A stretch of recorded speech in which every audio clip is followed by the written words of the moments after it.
بسم الله الرحمن الرحيم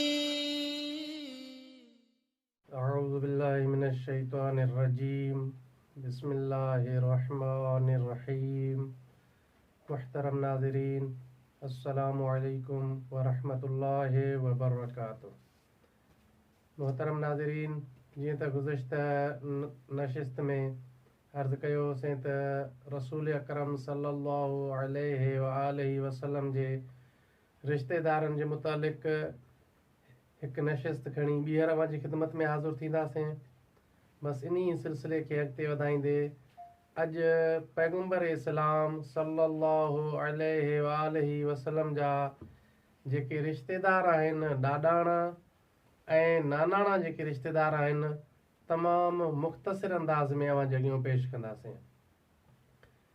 पैगम्बर इस्लाम सल्लल्लाहु अलैहि वआलिहि वसल्लम जे वालिद गिरामी जो नालो जनाब अब्दुल्लाह ऐं वालदह जो नालो आमना बिनते वहब सलामुल्लाह अलैहा आहे।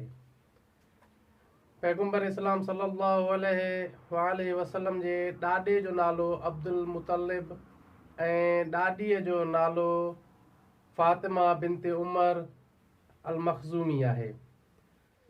पैगम्बर इस्लाम सल्लल्लाहु अलैहि वसल्लम जे नाने जो नालो वहब बिन अब्दुल मुनाफ ऐं नानीअ जो नालो बर्रा धीअ अब्दुल उज़ा आहे।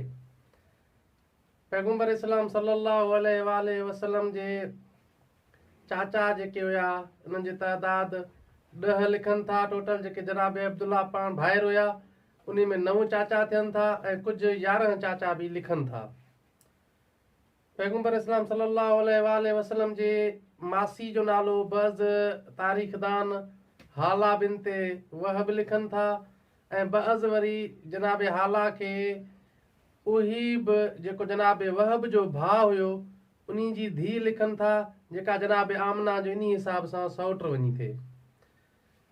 पैगम्बर इस्लाम सल्लल्लाहु अलैहि वसल्लम खे सॻो मामो को बि कोन हुयो, छो जो जनाब वहब खे को बि पंहिंजो पुट कोन हुयुसि।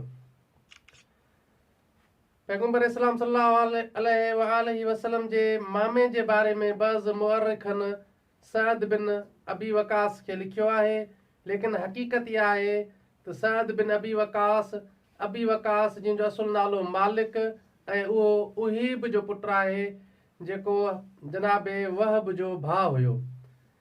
लिहाज़ा मालिक जेको हुयो उहीब जो पुटु बीबी आमना सलामुल्लाह अलैहा जो सौट ऐं इन हिसाब सां जेको सअद बिन अबी वकास हुयो उहो सौट जो पुटु वञी थिए, लिहाज़ा मामो कोन आहे।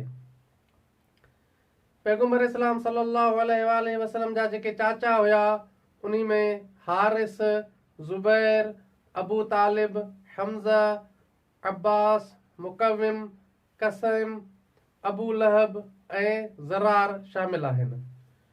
उन्हनि चाचा उन मां 4 ॼणा जेके साहिब औलाद हुया, जिन्हनि मां जनाब अबू तालिब, उन्हनि खे 4 पुट हुया, तालिब, अकील, जाफ़र ऐं अली।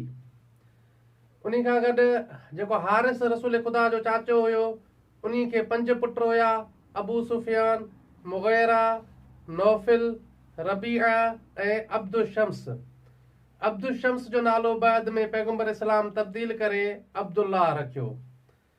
3 नंबर चाचा जंहिंजो नालो अब्बास आहे, उन खे 9 पुट हुया, अब्दुल्लाह, उबैदुल्लाह, फज़ल, कसम, मुअब्बद, अब्दुर्रहमान, तमीम, कसीर ऐं हारिस आहिनि। उन खां बाद अब्दुल उज़ा जेके अबू लहब सरियो थो वञे, उन खे 4 पुट हुया, मुअतब, अतीबा, अतबा ऐं उक़बा। इन हिसाब सां पैगम्बर इस्लाम सल्लल्लाहु अलैहि वसल्लम जे सौट जेके मर्दनि मां आहिनि, उन्हनि जी तइदाद 22 आहे।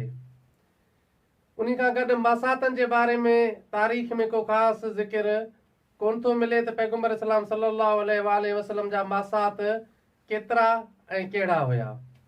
ही हुयो पैगम्बर इस्लाम सल्लल्लाहु अलैहि वसल्लम जे ॾाॾाणनि ऐं नानाणा रिश्तेदारनि जे मुतालिक़ मुख़्तसिर तारुफ़। इंशाअल्लाह अॻी नशिस्त में पैगम्बर इस्लाम सल्लल्लाहु अलैहि वसल्लम जे रिश्तेदारनि जे मुतालिक़ हिकु ॿियो गुफ़्तगू खणी अव्हां जी ख़िदमत में हाज़िर थींदासीं। वस्सलामु अलैकुम व रहमतुल्लाहि व बरकातहू।